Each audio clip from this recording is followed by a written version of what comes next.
This is breaking news from News 8. In our Sunrise Smart Start, there is breaking news. Rochester police just wrapping up an investigation in the city on Clifford and Portland Avenues. Officers arrived on scene around 2:30 this morning. It has since cleared, but Erica Costa is joining us live now with what we know so far about this investigation. Erica, what can you tell us? Good morning. Well, the intersection behind me was extremely active with police and crime scene tape just a few moments ago. This Exxon gas station, the center of the investigation here. We're still working to confirm what exactly happened, but there was a mobile command unit on scene, several officers, investigators walking inside and around the gas station looking for evidence. Our photographer says witnesses were here earlier being asked questions, so a lot of activity, a lot of action here, but no word on what exactly happened, as I mentioned. So police do say just a few moments ago they did tell me they will be sending out more information in the coming hours, so we will be updating you shortly with more details on social media and on News 8. Also worth noting, this is the time when students start to be on buses, walking to school. We are actually by a few schools, so a lot of activity to be happening so close to this, just so close to this neighborhood, really. And we'll be bringing you exactly what just happened on News 8 shortly as well. So now I'll send it back to you in the studio. Thank you so much for your time out there this morning. For more on this story as it develops, you of course can head to rochesterfirst.com. Let's get the latest on COVID-19 as well. Governor Hochul is scheduled to provide an update on the state's indoor mask mandate later today. According to the New York Times, the governor will be dropping the mandate for now. The report also says the mandate will stay in effect for school districts across the state. Some local parents tell News 8 children deserve to take off their masks while in the classroom. We want everyone to have the option of wearing a mask. We're not trying to say nobody should be wearing a mask.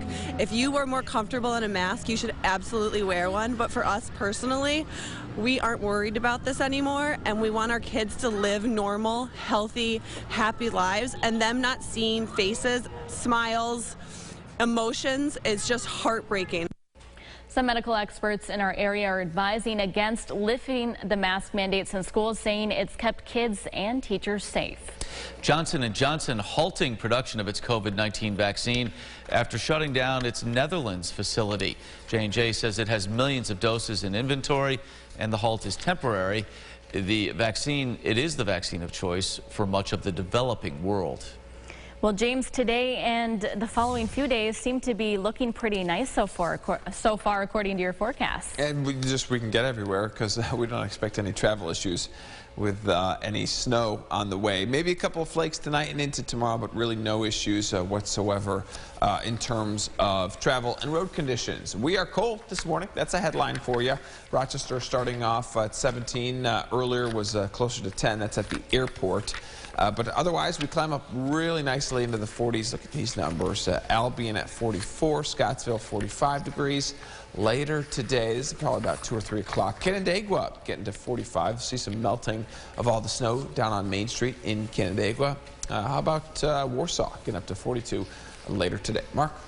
All right, James, thank you. Time for another check of the roads with our Sunrise traffic. Again, that investigation on Clifford Ave in Rochester, that scene has now cleared. 390, 490, 590, the thruway as well. No accidents to report at this hour, so good news there if you're headed out the door. In other news, the Rochester City School District temporarily suspending plans to close several low-performing schools. Superintendent Leslie Meyer-Small says the delay will allow for a robust community conversation. The superintendent adding, quote, unfortunately, we remain in a situation where the need to reconfigure and close schools is a reality. Our enrollment continues to decline. We have undersubscribed and low-performing schools, and recommendations in our NYS academic and fiscal plans call for a reduction of the district's footprint, end quote. Superintendent Myers-Small says families directly impacted, will hear more from the district later today. The investigation continuing after a fatal hit and run in Rochester. Investigators say 36-year-old Richard Massey Jr. pulled over to help after a crash on North Winton and Blossom Roads early Sunday when he was struck by a car involved in that crash. We're told the car fled the scene. Rochester police later located and then impounded that vehicle. They believe it struck and killed Massey. Officials have not said, or determined rather, whether the event was intentional or accidental. Anyone with information is asked to call 911. The White House is reminding all eligible Americans to file their taxes in order to receive the child tax credit as well as the earned income tax credit for 2021. The child tax credit was a part of last year's American Rescue Plan, and it included 6 months of payments per each child under the age of 17. But the plan has now expired. Advocates say families in need of assistance are now facing a crisis. We absolutely need the child tax credit to continue so parents can go to work, so children can thrive, so people can earn living wages and move our country forward, and also address the rising costs. A group of House and Senate Democrats have said they want to pass an extension of the child tax credit with a simple majority using the process of reconciliation.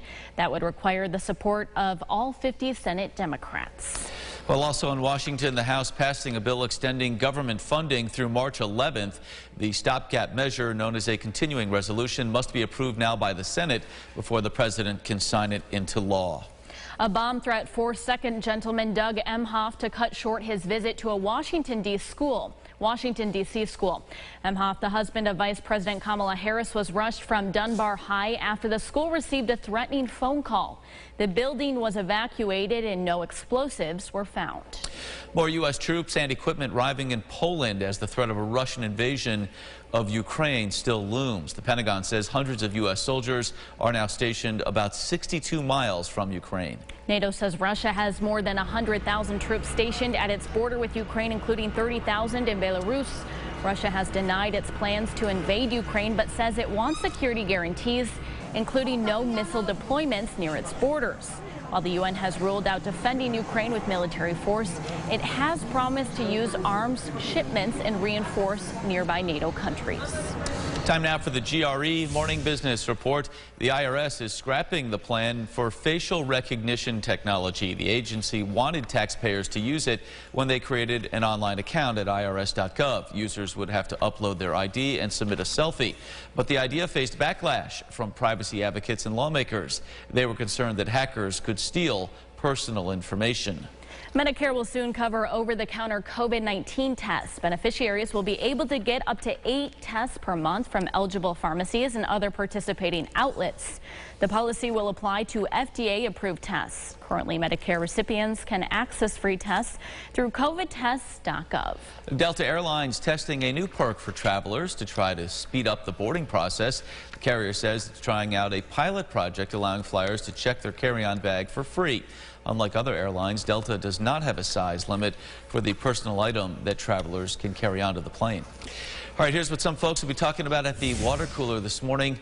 The Olympics. Let's get a look at the latest medal count from the games. The Russian Olympic Committee still on top with 10 medals. Norway in second, followed by Austria and Sweden. Team USA moving up this morning with 7 medals, including its first gold.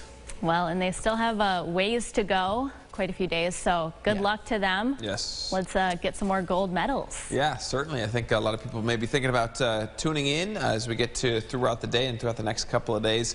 Forecast looks pretty good locally. We've got nice clear skies. Here's twilight over Lake Ontario. You love to see the blue.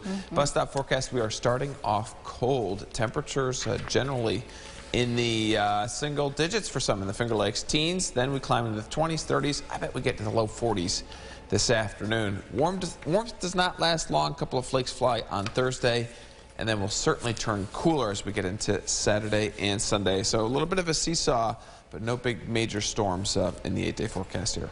But enjoy that 42 today, James. Yeah, and that might be even a little bit low. We could see some spots 44, even 45 this afternoon. So it's a nice little taste of early spring. When you have a foot of snow on the ground, we'll see a little bit of melting, but it'll certainly be there at least through this weekend. All right, I'll take it. Thank you so much for joining us here on News 8 at Sunrise this morning. Our next update is coming up in just about 30 minutes. CBS Mornings is up next from New York City. Have a great day.